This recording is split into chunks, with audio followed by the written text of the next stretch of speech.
Hello everyone. तो साथियों, यहाँ पर हम लोग बात करेंगे बिहार पुलिस का। बिहार पुलिस का देखिए, आपका 21,392 का जो एग्जामिनेशन था वो ख़त्म हो चुका है। अब बाकी है रिज़ल्ट का। तो रिज़ल्ट आपको 45 दिन के अंदर देखने को मिल जाएगा। आप लोग फिजिकल का तैयारी करते रहिए।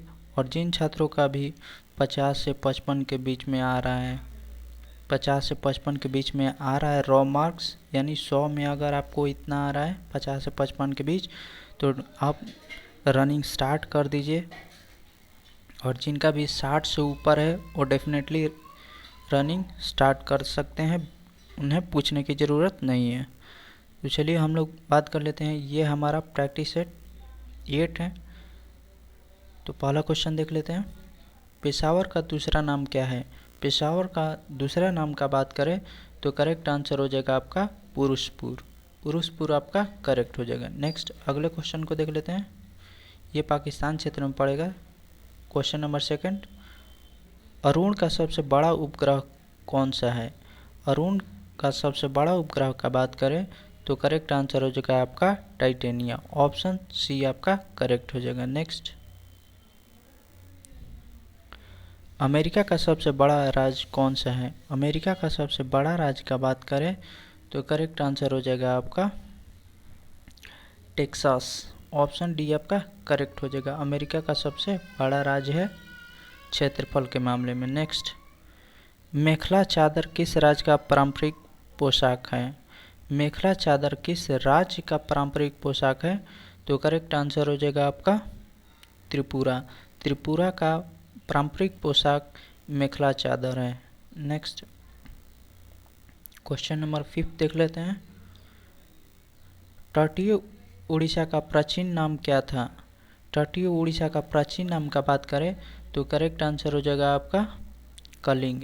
कलिंग का युद्ध भी हुआ था 261 BC में। चलिए नेक्स्ट अगले क्वेश्चन को देख लेते हैं। बुद्ध के उपदेशों का वर्णन किसमें है? बुद्ध के उपदेशों का वर्णन का बात करें तो करेक्ट आंसर हो जाएगा आपका सूत पिटक।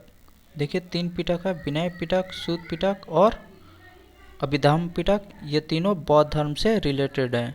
नेक्स्ट अगले क्वेश्चन को देख लेते हैं हम लोग। क्वेश्चन नंबर 7, लोकपाल का विचार किस देश से लिया गया है? लोकपाल का विचार का बात करें तो करेक्ट आंसर हो जाएगा आपका स्वीडन। स्वीडन से हम लोगों ने लोकपाल का जो पद है वो लिया है। नेक्स्ट अगले क्वेश्चन को देख लेते हैं। क्वेश्चन नंबर 8, मुस्तफ़ा कमला पाशा की मृत्यु किस वर्ष हुई थी? मुस्तफ़ा कमला पाशा की मृत्यु का बात करें तो करेक्ट आंसर हो जाएगा आपका 1938 में हुई थी। नेक्स्ट अगले क्वेश्चन को देख लेते हैं। जीवाश्म राष्ट्रीय उद्यान किस राज्य में स्थित है? जीवाश्म राष्ट्रीय उद्यान का बात करें तो करेक्ट आंसर हो जाएगा आपका मध्य प्रदेश। मध्य प्रदेश में आपको जीवाश्म राष्ट्रीय उद्यान देखने को मिलेगा। नेक्स्ट अगले क्वेश्चन को देख लेते हैं। क्वेश्चन नंबर 10, भारत में एकल नागरिकता की अवधारणा किस देश से अपनाया गया है? भारत में एकल नागरिकता की अवधारणा का बात करें तो करेक्ट आंसर हो जाएगा आपका इंग्लैंड। ब्रिटेन से लिया गया है एकल नागरिकता का कॉन्सेप्ट। नेक्स्ट यहाँ पर क्वेश्चन नंबर 11 का बात कर लेते हैं। द्वितीय अशोक किसे कहा गया है? द्वितीय अशोक का बात करें तो करेक्ट आंसर हो जाएगा आपका कनिष्क। कनिष्क को द्वितीय अशोक के नाम से जाना जाता है। नेक्स्ट क्वेश्चन नंबर 12, हजोंग जनजाति का संबंध किस राज्य से है? हजोंग जनजाति का बात करें तो करेक्ट आंसर हो जाएगा आपका मिजोरम। मिजोरम में हजोंग जाति आपको देखने को मिलेगा। नेक्स्ट अगले क्वेश्चन को देख लेते हैं। ग्राह्य कक्षाओं के नियमों की जानकारी किसने दी थी? ग्राह्य कक्षाओं की नियमों का जानकारी का बात करें तो करेक्ट आंसर हो जाएगा आपका जोहान्स केपलर। केपलर ने ग्रहों के 3 नियम दिए थे। ठीक है, चलिए नेक्स्ट अगले क्वेश्चन को देख लेते हैं। क्वेश्चन नंबर 14, कृष्ण देवराय किस वंश से संबंधित है? कृष्ण देवराय का बात करें तो करेक्ट आंसर हो जाएगा आपका तुलु वंश से थे। ये विजयनगर साम्राज्य था। विजयनगर साम्राज्य का यहाँ पर 4 वंशों का शासन रहा। पहला था संगम वंश, दूसरा था सुलु वंश, तीसरा था तुलु वंश और चौथा था अरविडु वंश। जो थर्ड वंश था तुलु वंश, इसी से संबंधित है कृष्ण देव राय। नेक्स्ट अगले क्वेश्चन को हम लोग देख लेते हैं। चीन में बॉक्सर विद्रोह किस वर्ष हुआ था? चीन में बॉक्सर विद्रोह का बात करें तो करेक्ट आंसर हो जाएगा आपका 1900 में चीन में बॉक्सर विद्रोह हुआ था। चलिए नेक्स्ट हम लोग अगले क्वेश्चन को देख लेते हैं। आप इन सभी क्वेश्चन को रिवीजन करते रहिए, डेफिनेटली इसी में से आपको क्वेश्चन पूछे जाएंगे। क्वेश्चन नंबर 16, गोल गुंबज किस शताब्दी में बनवाया गया था? गोल गुंबज का बात करें तो करेक्ट आंसर हो जाएगा आपका 17वीं शताब्दी में बनाया गया था। नेक्स्ट अगले क्वेश्चन को देख लेते हैं। भद्रा वन्य जीव अभ्यारण्य किस राज्य में स्थित है? भद्रा वन्य जीव का बात करें तो करेक्ट आंसर हो जाएगा आपका कर्नाटक। कर्नाटक में आपको भद्रा वन्य जीव अभ्यारण्य देखने को मिलेगा। नेक्स्ट, कौन सी जनजाति दीपावली पर शोक मनाती है? तो कौन सी ऐसी जनजाति है जो दीपावली को शोक पर्व के रूप में मनाती है? तो करेक्ट आंसर हो जाएगा आपका थारू जनजाति। थारू जनजाति दीपावली को शोक के रूप में मनाती है। नेक्स्ट क्वेश्चन नंबर 19 देख लेते हैं। किस वर्ष नेपाल का नया संविधान अपनाया गया था? तो नेपाल ने अपना नया संविधान किस वर्ष अपनाया था? तो 19 का आपका करेक्ट आंसर हो जाएगा 2015। 2015 में नेपाल ने अपना नया संविधान अपनाया था। नेक्स्ट, शिया मुसलमानों का पवित्र शहर करबला किस देश में स्थित है? तो 20 का आपका करेक्ट आंसर हो जाएगा इराक। इराक में है। नेक्स्ट क्वेश्चन नंबर 21, गंगा को उत्तर से दक्षिण लाने वाला चोल राजा कौन था? तो गंगा से उत्तर से देखिए उत्तर से दक्षिण लाने वाला चोल राजा का बात करें, मतलब गंगा को क्या किया था कि पानी सिर्फ लेकर आया था और जो नदी था दक्षिण भारत में उसमें डाल दिया था और उसी को गंगा के नाम से जाना गया था। तो करेक्ट आंसर हो जाएगा आपका राजेंद्र चोल। राजेंद्र चोल ने गंगा को उत्तर से दक्षिण भारत लाया था।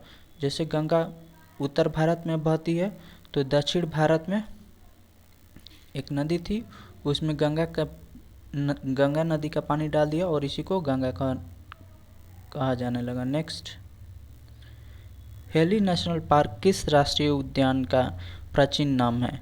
हेली का बात करें तो करेक्ट आंसर हो जाएगा आपका जिम कॉर्बेट। नेक्स्ट अगले क्वेश्चन को देख लेते हैं। लक्षद्वीप के लोग कौन सी भाषा बोलते हैं? लक्षद्वीप का बात करें तो करेक्ट आंसर हो जाएगा आपका मलयालम। मलयालम जो भाषा है वो लक्षद्वीप के लोगों के द्वारा बोला जाता है। नेक्स्ट अगले क्वेश्चन को देख लेते हैं। भारतीय नागरिकता किस मंत्रालय द्वारा प्रदान की जाती है? भारत में जो नागरिकता है वो किस मंत्रालय द्वारा प्रदान की जाती है? तो ये गृह मंत्रालय के द्वारा प्रदान की जाती है। नेक्स्ट क्वेश्चन नंबर 25 देख लेते हैं। काली और तीस्ता नदियों के मध्य का प्रादेशिक विभाग क्या कहलाता है? तो जैसे भारत के 3 भागों में बांटा गया है, पंजाब हिमालय, कुमायूं हिमालय, नेपाल हिमालय और असम हिमालय।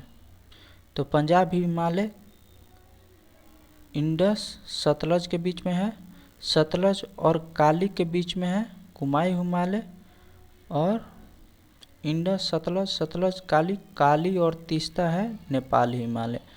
तो 25 का आपका करेक्ट आंसर हो जाएगा नेपाल हिमालय।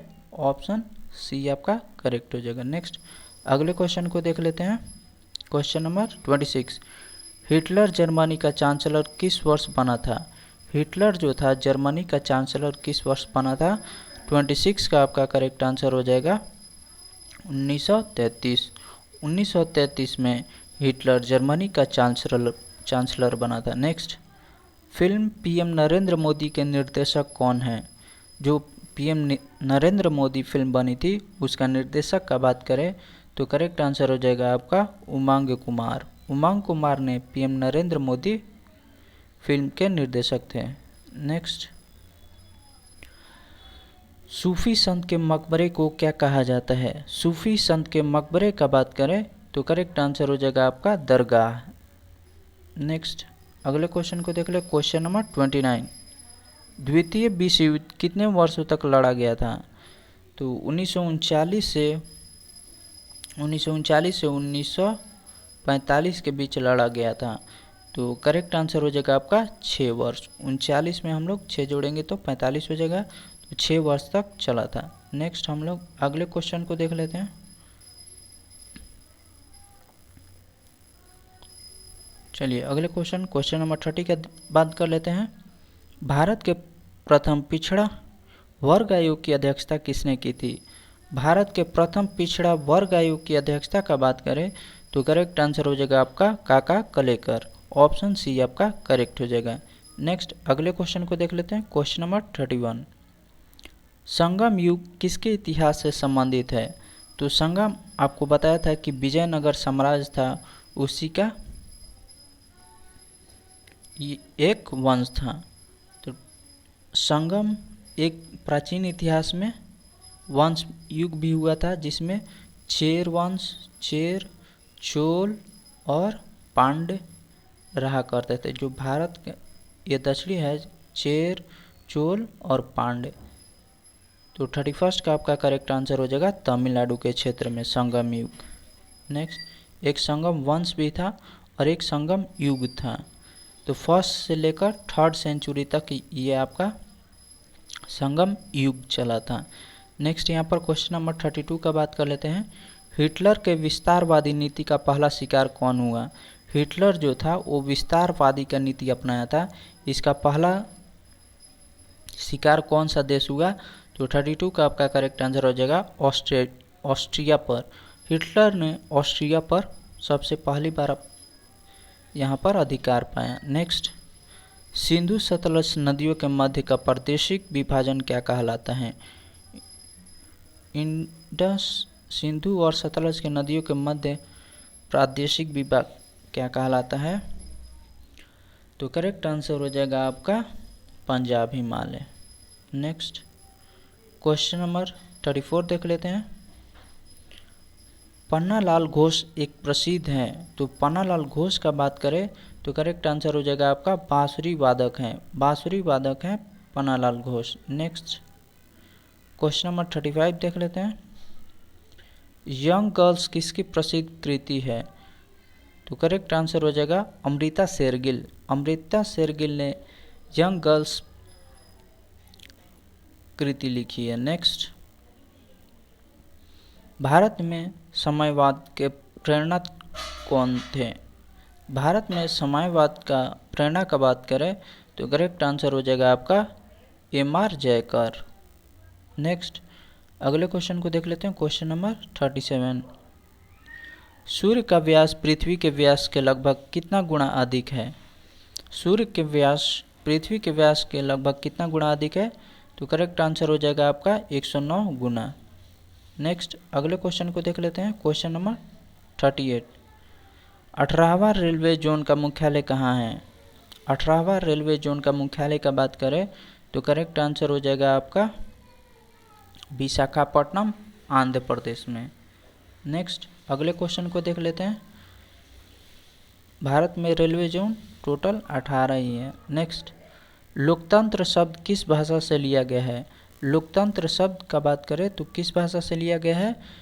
करेक्ट आंसर हो जाएगा आपका ग्रीक या यूनानी। ऑप्शन सी आपका करेक्ट हो जाएगा। नेक्स्ट, गांधी जी ने किसको अपनी माँ कहा था? तो गांधी जी ने किसको अपनी माँ कहा था? तो करेक्ट आंसर हो जाएगा आपका भगवत गीता को। भगवत गीता को गांधी जी ने अपनी माँ कहा था। नेक्स्ट, क्वेश्चन नंबर 41 का बात कर लेते हैं। शिवाजी का राज्याभिषेक किस वर्ष हुआ था? शिवाजी का राज्याभिषेक का बात करें तो करेक्ट आंसर हो जाएगा 1674 ईस्वी में। नेक्स्ट, अगले क्वेश्चन को देख लेते हैं। Question number 42। 1857 के क्रांति के समय भारत का गवर्नर जनरल कौन था? तो 1857 के क्रांति के समय भारत का गवर्नर जनरल का बात करें तो करेक्ट आंसर हो जाएगा आपका लॉर्ड कैनिंग। नेक्स्ट अगले क्वेश्चन को देख लेते हैं। 1857 के क्रांति को बर्बरता तथा सभ्यता के बीच का युद्ध किसने कहा था? तो करेक्ट आंसर हो जाएगा आपका टी.आर. होम्स। तो चलिए साथियों, हम लोगों ने इम्पोर्टेंट 43 क्वेश्चन देखा है। तो ये हमारा सुबह 9 बजे वीडियो अपलोड किया जाता है। तो जो भी स्टूडेंट नए हैं वो सुबह 9 बजे आप वीडियो को देख लीजिएगा, ठीक है। इससे पहले हमने 7 वीडियो अपलोड कर दिया है, उसको भी आप देख लीजिएगा और रिवीजन करते रहिए। आपका बहुत ही जल्द आपको 20,000 प्लस न्यू वैकेंसी देखने को मिलेगा। चलिए, थैंक यू।